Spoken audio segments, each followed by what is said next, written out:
Salam sejahtera Malaysia, denyut nadi suara rakyat bergema di channel ini. Untuk mendapatkan berita terkini, jangan lupa untuk tekan butang subscribe, like dan share. Malaysia kita punya, cintai Malaysia ku, kita jaga kita. Salam sejahtera Malaysia, denyut nadi suara rakyat bergema di channel ini. Tuan-tuan dan puan-puan yang dihormati sekalian. Berita terkini yang mengejutkan seluruh Malaysia. Pastinya ada seorang adun, bekas adun daripada UMNO, kini memang sudah mengubah haluan, menukar haluan kepada PAS. Tahniahlah kepada PAS. Adakah ini menunjukkan, menandakan bahawa betul, adakah ini betul kabar angin bahawa menyatakan bahawa akan ada lagi daripada UMNO yang akan keluar daripada sokongan kepada Zahid Hamidi dan menyertai Perikatan Nasional? Betulkah selama ini ada kononnya orang-orang 15, 14, 10 ahli MP ke adun daripada UMNO yang bakal masuk kepada Perikatan Nasional? Terbaru, Jalani Khamis sah jadi ahli PAS. Ahli Dewan Undangan Negeri Adun Rembia Muhammad Jalani Khamis sah menjadi ahli PAS. Penyertaan bekas wakil rakyat UMNO itu telah diumumkan sendiri oleh Setiausaha Agung PAS Datuk Seri Taqiyuddin Hasan di Parlimen pada hari ini. Kemudian Taqiyuddin berkata keputusan Jalani untuk memasuki PAS tidak akan menjejaskan kedudukan adun terbabit kerana Dewan Undangan Negeri Melaka belum lagi menguatkuasakan undang-undang anti lompat parti. Adakah ini akan menunjukkan bahawa Melaka tidak lama lagi akan lebih ramai lagi adun daripada UMNO masuk ke PAS? Adakah 10 orang, 7 orang atau berurang-urang adun daripada UMNO yang bakal lompat kepada PAS? Kita tunggu sajalah. Sejak pilihan raya umum ke-15 PRU 15 2022, ketaatan dan kesetiaan Jalani terhadap UMNO dan BN terus dipersoalkan. Betul-betul sekarang dia pindah ke PAS. Dia menyertai perarakan pada proses penamaan calon PAS Parlimen Ketereh di Kelantan. Beliau juga hadir pada majlis pengumuman calon Perikatan Nasional PN bagi pilihan raya kecil Parlimen Pulai dan Dewan Undangan Negeri Dun Simpang Jeram di Bakri Johor. Namun ketika itu Jalani memberi alasan bahawa kehadirannya di majlis itu bukan atas kapasiti sebagai adun UMNO. Sebaliknya, Jalani berkata dia mewakili pertubuhan bukan kerajaan NGO iaitu Muafakat Nasional yang diterajui oleh bekas Setiausaha Agung BN sendiri Tan Sri Anwar Musa. Sekarang nampak dah dia cuba untuk kata simpang sini, las kedapatan juga. Ekoran kemasukan ke dalam PAS, parti tersebut kini mempunyai seorang wakil dalam Dewan Undangan Negeri Melaka sekaligus menambah pada 3 kerusi untuk pembangkang. 2 lagi wakil PN dalam DUN Melaka ialah Muhammad Yazid Yaakob Bemban dan Muhammad Alif Yusuf Sungai Udang. Denyut nadi suara rakyat bergema di channel ini. Adakah anda fikir, pada pendapat anda, adakah anda berfikir bahawa selepas ini akan ada lagi DUN dari ahli Dewan Undangan Negeri daripada UMNO di Melaka akan lompat lagi? Kerana seperti yang bacakan tadi, di Melaka belum lagi dikuatkuasakan akta lompat parti ini. Jadi tidak ada apa-apa yang berlaku, tidak ada kesannya kerana belum ada akta ini diperkenalkan di sana, belum dikuatkuasakan. So denyut nadi suara rakyat bergema di channel ini. Tinggalkan komen anda. Kita jumpa lagi. Bye-bye. Salam sejahtera Malaysia, denyut nadi suara rakyat bergema di channel ini. Ini satu lagi, pemimpin PAS kena balun habis lagi. Ini berkenaan dengan satu poster yang sampai di label oleh netizen sebagai poster ucapan tahniah dari PAS Selangor ini kepada Red Giant lebih sudu daripada kuah. Lebih sudu dari kuah. Betul atau tidak? Terpulang anda tinggalkan komen. poster ucapan tahniah PAS Selangor kepada pasukan Selangor Red Giant SRG menimbulkan rasa kurang senang dalam kalangan pengguna media sosial. Poster ucapan tahniah itu terpampang wajah pemain dengan menggunakan warna monokrom yang dipudarkan. Warnanya dipudarkan, monokrom. Itu namanya warna-warna monokrom tuh. Tapi lihat, gambar pemimpin PAS tuh, bukan main lagi, diwarnakan dengan warna jelas tuh. Sepatutnya yang kena highlight ialah pemain-pemainnya, pemenang-pemenangnya. Bukan yang di highlight itu pemimpin PAS. Mungkin itu. Poster ucapan tahniah itu terpampang wajah pemain yang dengan menggunakan warna monokrom dan dipudarkan. Sepatutnya itu yang ditonjolkan. Manakala wajah 3 pemimpin PAS negeri yang dilabel lebih sudu daripada kuah itu diletakkan di bagian bawah dengan warna paling jelas dan terang. Apa benda aja nih? Aduh. Jadi suara kurang senang itu kemudian dia diluahkan oleh segelintir penyokong SRG yang berpendapat wajah pemenang yang sepatutnya perlu lebih menonjol, betul, dan bukan dipudarkan. Ada antara pengguna kemudian membandingkan dengan beberapa poster tahniah yang lebih gempak. Betul, saya ada nampak banyak tau, lebih gempak yang ditunjukkan pemain, bukan pemimpin politik.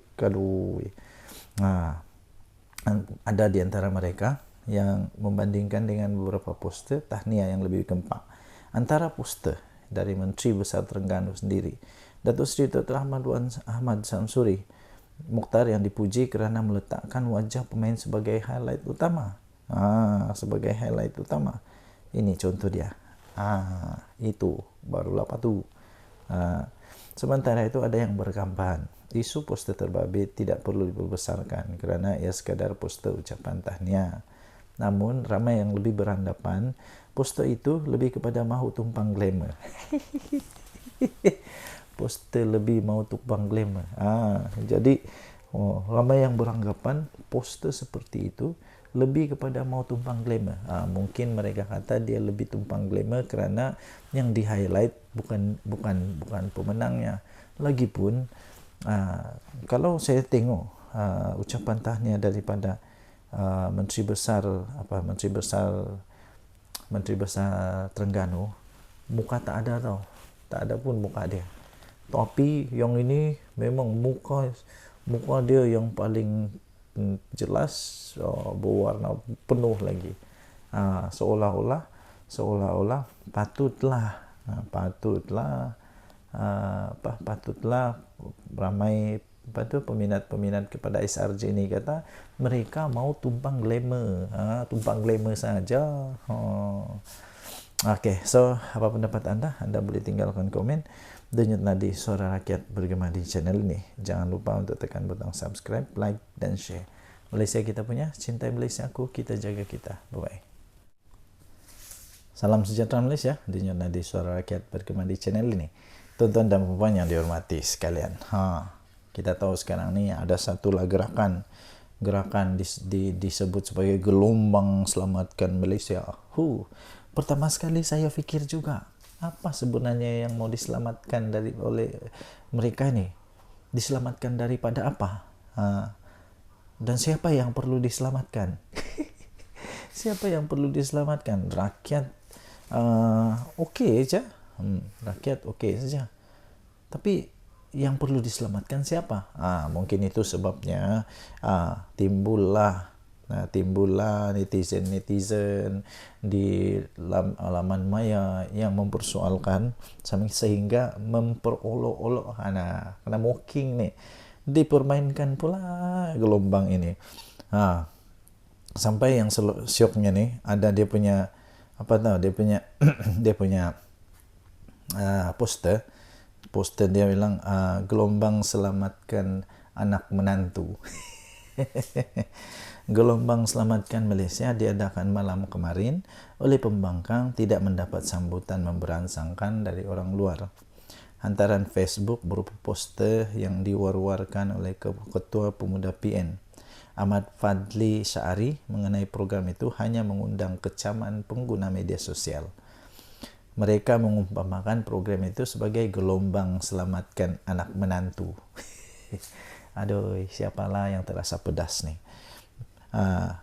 Program gelombang selamatkan anak menantu.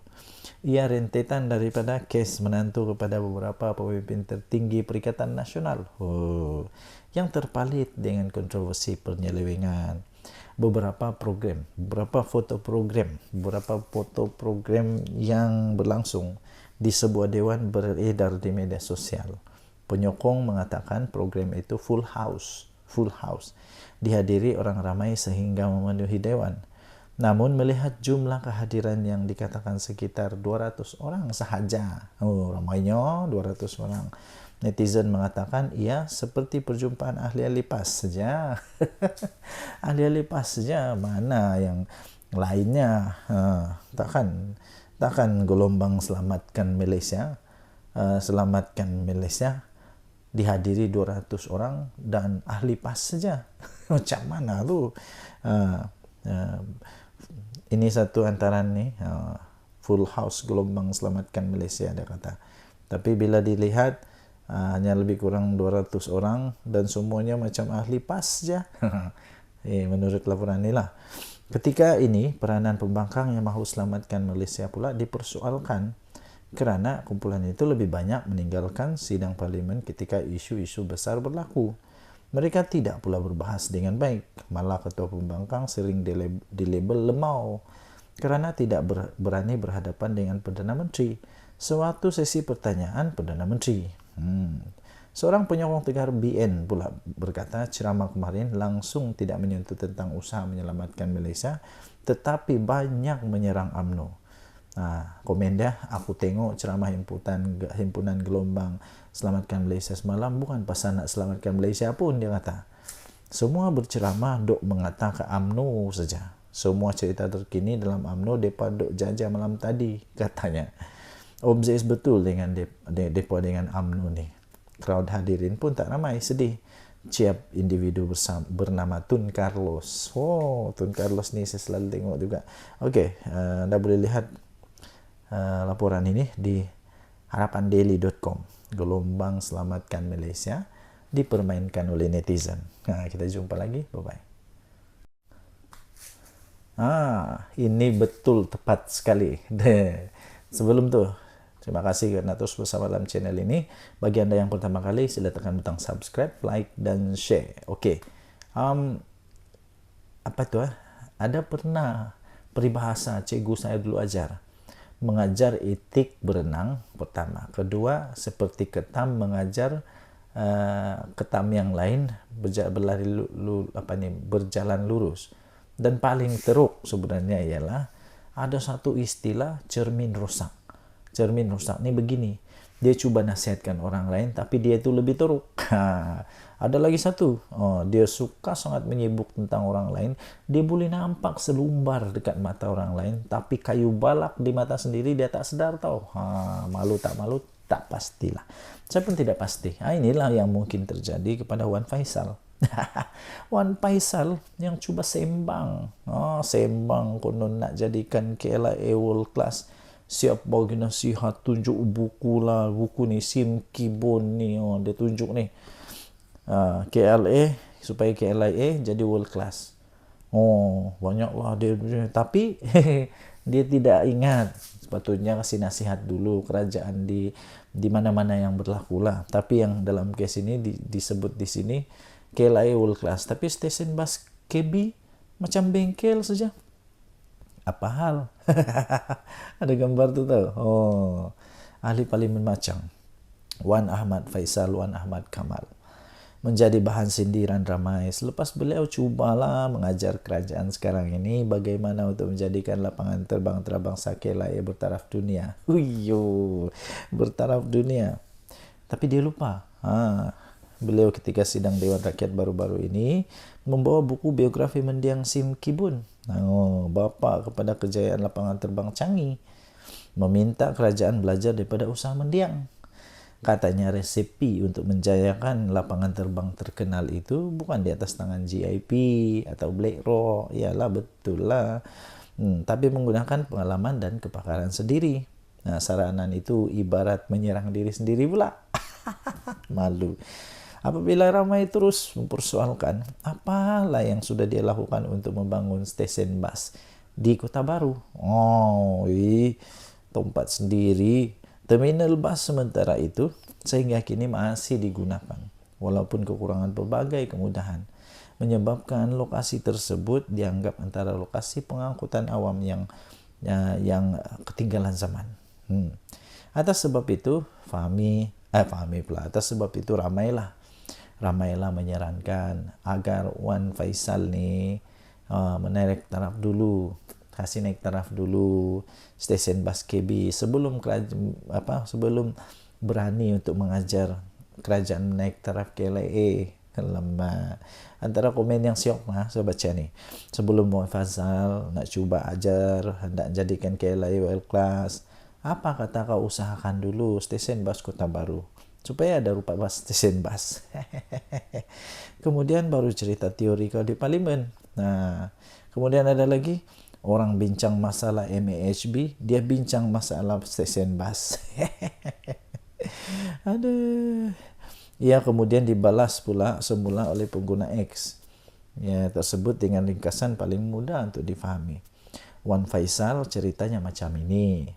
Kalau stesen bas yang mudah macam ini pun kamu tak reti nak urus, bagaimana kami nak percaya kamu boleh uruskan airport pula? Betul.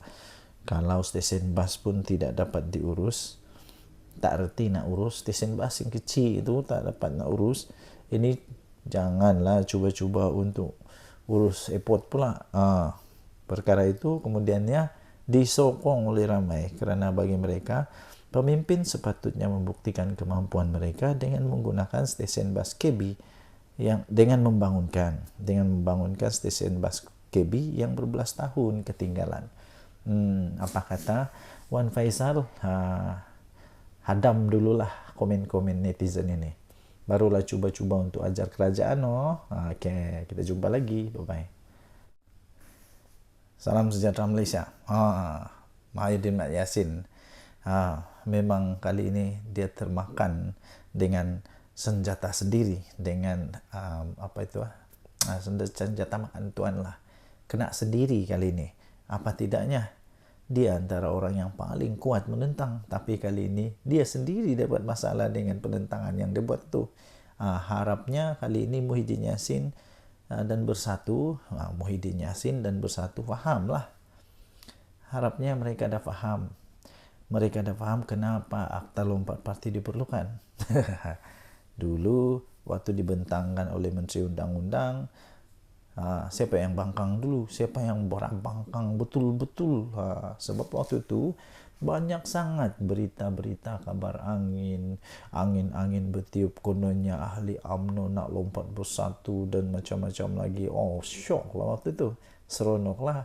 Sekarang dah kena lubang hidung sendiri. Apa rasa oren? Ini ada satu artikel daripada Harapan Daily. Harapnya Muhyiddin Bersatu dah faham kenapa Akta Lompat Parti diperlukan. Selepas insiden 6 ahli parlimen ini, Muhyiddin dan Bersatu diharapkanlah supaya mereka dah fahamlah kenapa anti lompat parti ini, akta ini diperlukan. Baguslah ahli-ahli parlimen PN dan Bersatu dah mula berhujah di parlimen bencana akibat budaya ini. Kelompangan yang wujud dalam akta itu hasil daripada cadangan Mahyudin sendiri. Mahyudin Yassin dulu sendiri cadangan. Eloklah ditutup semula, dipindah dan diperkemas. Kerajaan Madani pula bersetuju untuk melakukannya. Tak ada masalah. Tak perlu lagi diungkit apa yang berlaku sebelum akta ini digubal. Lupakanlah sejarah silam yang semua pasti ada kisahnya. Semua parti mesti ada kisah-kisah sejarah silam. Lupakanlah. Akta Lompat Parti 2022 sebenarnya telah pun memulakan lembaran baru untuk kestabilan politik Malaysia yang kita perlukan untuk tingkatkan daya saing negara. Cukuplah insiden seperti langkah Sheraton dan tebuk atap yang menjahanamkan ekonomi negara. dan sebabkan kebencian mendalam rakyat terhadap ahli politik. Berpolitik menukar kerajaan buat 5 tahun sekali, sudahlah, cukuplah. Berpuluh-puluh juta ringgit warga negara, wang negara yang nak dibelanja untuk 6 PRK ini boleh dialihkan untuk bantu rakyat. 6 PRK yang nak dicetuskan ini hanya memenuhi ego pemimpin-pemimpin politik dan bukan isi kekosongan akibat daripada kematian wakil rakyat. Ini lebih pada sabotaj ekonomi dengan mengganggu kestabilan politik negara pada waktu pelabur mencurah-curah masuk ketika ini, apatah lagi rating kita dah semakin naik. Kata ringkas tapi betul-betul cukup bermakna. Saya setuju nih. Cukup-cukuplah, sudah-sudahlah. Harapnya selepas ni Widin Yassin dan Bersatu fahamlah. Hidup ini macam roda, kadang-kadang kau di atas, kau tidak mau yakin sangat. Nanti bila sudah masanya, bila sendiri terkena, macam-macam lah. Lepas tu cerita lain, buat lain cerita lain. Bila terangkan kepada orang lain, lain ceritanya. Seolah-olah semua salah orang. Yang sebenarnya siapa yang bersalah. Okey, tinggalkan komen anda. Jenetnya di Suara Rakyat Bergema di channel ini. Jangan lupa untuk tekan butang subscribe, like dan share. Malaysia kita punya, cintai Malaysiaku, kita jaga kita. Mari kita jaga sama-sama negara kita supaya aman, damai, harmoni dan terus diberkati oleh Tuhan. Kita jumpa lagi. Bye-bye. Salam sejahtera Malaysia. Denyutnya di Suara Rakyat Bergema di channel ini. Nampaknya video-video saya yang saya beri tajuk Muhyiddin, minta maaf, yang saya beri tajuk Muhyiddin naik jadi Perdana Menteri, Datuk Seri Anwar Ibrahim tumbang, itu paling banyak mendapat tontonan. Dan rupanya daripada itu saya dapati memang ramai sangat yang mau tengok Muhyiddin Yassin jadi Perdana Menteri sekali lagi. Saya pun hairan. Kenapa sebenarnya ada orang mau Perdana Menteri sekali lagi Datuk Seri Tan Sri Muhyiddin Yassin? Pada pendapat saya, bukan tidak boleh dia jadi Perdana Menteri sekali lagi, boleh saja. Tapi persoalannya ialah kenapa perlu dia lagi? Bukankah ada lebih ramai yang lebih bagus dan sebagainya? Dan yang paling tepat ialah dia tidak akan jadi Perdana Menteri lah. Dia tidak akan jadi Perdana Menteri untuk kali kedua dalam masa yang singkat-singkat ini, tidak. Kerana tren sekarang saya lihat Tan Sri Muhyiddin Yassin tidak akan mendapat sokongan untuk jadi Perdana Menteri bagi Perikatan Nasional. Lagipun seperti yang kita tahu, PAS pun pernah sudah menyatakan bahawa mereka pun ada calon Perdana Menteri pada pilihan raya yang lalu, iaitu calon mereka tidak lain tidak bukan Menteri Besar Terengganu. Dan itu sendiri pun dipersetujui atau diperakui oleh Tan Sri Muhyiddin Yassin. Dia juga memperakui bahawa Dr. Sam itu, iaitu Menteri Besar Terengganu itu, memang mempunyai kualiti, memang mempunyai kelayakan untuk jadi Perdana Menteri. Habis kalau sudah begitu, mahukah PAS membiarkan begitu saja jawatan Perdana Menteri jatuh kepada Bersatu yang tak kuat mana sekarang ini, yang ramai orang kata Bersatu sekarang ini hanya berharap kepada kekuatan daripada PAS. Yang ramai orang kata Bersatu ni hanya melukut di tepi gantang, hanya mengharapkan kekuatan daripada PAS. Kalau ada pilihan raya pun, kemenangan-kemenangan daripada Bersatu itu pun hanya kerana ihsan, bantuan, kerjasama dengan PAS. Cuba kalau tidak ada PAS, boleh menangkah Bersatu? Dan lagi, saya fikir Tan Sri Muhyiddin Yassin sepatutnya memberikan peluang lah kepada yang lain. Walaupun dia secara tradisinya memanglah semua yang menjadi presiden atau bukan presiden, pengerusi kepada satu gabungan parti politik itu, Perikatan Nasional, contohnya ialah Muhyiddin Yassin. Secara tradisi, pengerusi itulah yang jadi calon Perdana Menteri. Tapi persoalannya, mahukah lagi PAS Mahyadin Mak Yassin jadi Perdana Menteri, yang menyebabkan PAS hanya sekejap saja berada dalam kerajaan. Sekejap saja dalam kerajaan, lepas tu tumbang. Tumbang kerana nampaknya Mahyadin Mak Yassin didakwa telah pun gagal menjalankan tanggungjawabnya sebagai Perdana Menteri. Mahukah kita Perdana Menteri kita sekali lagi yang tidak pun pandai bercakap secara live, yang mahu dirakam dulu, takut untuk live, takut untuk jawab wartawan, mahukah begitu? Itu soalan-soalan yang kita boleh pertanyakan. Apapun sebenarnya, kalau memang Mahyadin Mak Yassin jadi Perdana Menteri sekali lagi, itu bagus, tidak ada masalah. Yang penting pastikan kali ini kerajaan yang betul-betul nanti ni betul-betul yang bagus lah. Tidak ada lagi sakau menyakau sampai anak menantu yang lari ke luar negara tidak berani balik Malaysia. Jangan ada macam itu lagi. Berhentikanlah perkara-perkara begitu. Okey, dan Nadi Suara Rakyat bergema di channel ini. Jangan lupa tekan butang subscribe, like dan share. Bye-bye.